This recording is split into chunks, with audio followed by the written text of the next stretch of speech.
This is Ma Mridu here, and welcome back. Today, I'd like to share about what I understood as to be Hinduism or the Vedic tradition up to a certain point, and how that changed when I came to the Adinam.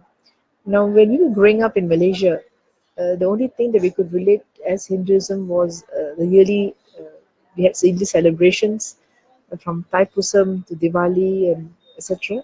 And also the way we had weekly meetings at the temples, and so that was basically what Hinduism was all about. Temples would basically be ritual ceremonies or bhajans or kirtans, and when they have dancing going on, especially during Navratri. So that basically constituted what we understood as the Vedic way of like living, or Hinduism for that matter. Very little was practical to us because what we read in books, somehow it felt that this is not possible, and this is something that was there at that point of time in those days. Now, but ever since I've come to the Adinam, I begin to understand that this whole wave of wanting to revive the Vedic tradition, and that is through the Sarvajnapeetha effort. And one of the different aspects of the Vedic tradition that I see is, for example, the Gurukul education compared to the modern education. Now, most of us grew up in the modern education system where we pay loads of money to get a piece of certificate. And on top of that, we had to mug every single textbook and vomit it out during exams just to pass and to get some results so that we can secure a job. Now, the way the education system has been designed is just a paper qualification and nothing much more. It doesn't help in developing the being that we should be. But that's contrary to the Gurukul system, where the focus is on developing the being first, developing the being from the very outside in terms of his physical, his mental, his emotions, etc. And there's a beautiful gift actually that you can give your child uh, from the very outset to have him become part of the Gurukul education system. Yes, they also do study as we study, but the focus is more on building the being, and yes, the education system.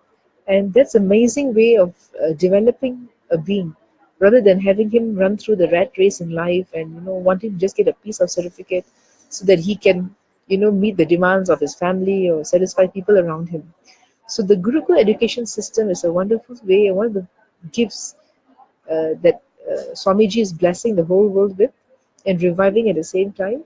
And these were actually existent during the Vedic times. And another aspect of the Vedic tradition is the Goshala.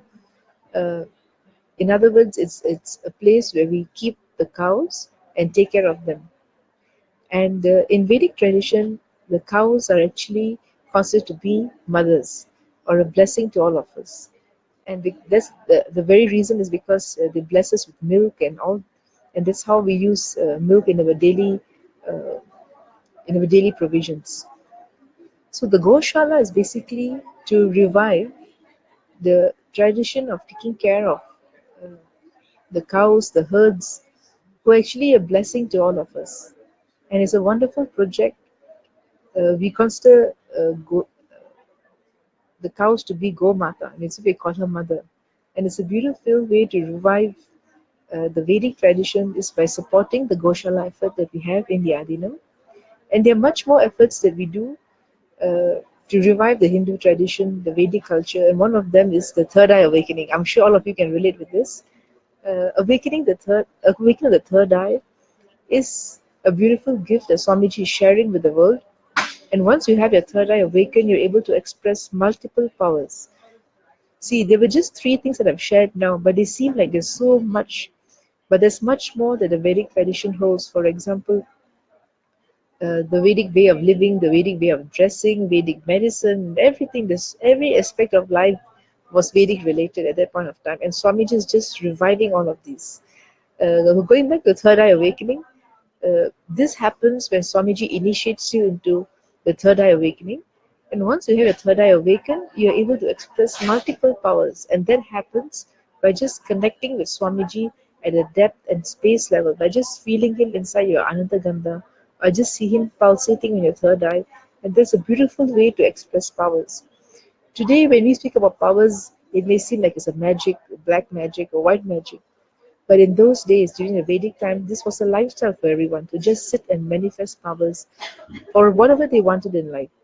It was that casual. Swamiji is doing exactly this to make this our lifestyle, to have blindfold reading as a way of living, by the way of just by the way we pick up our phones to speak to someone, we'll be able to walk blindfolded and do various things with these powers. It's amazing.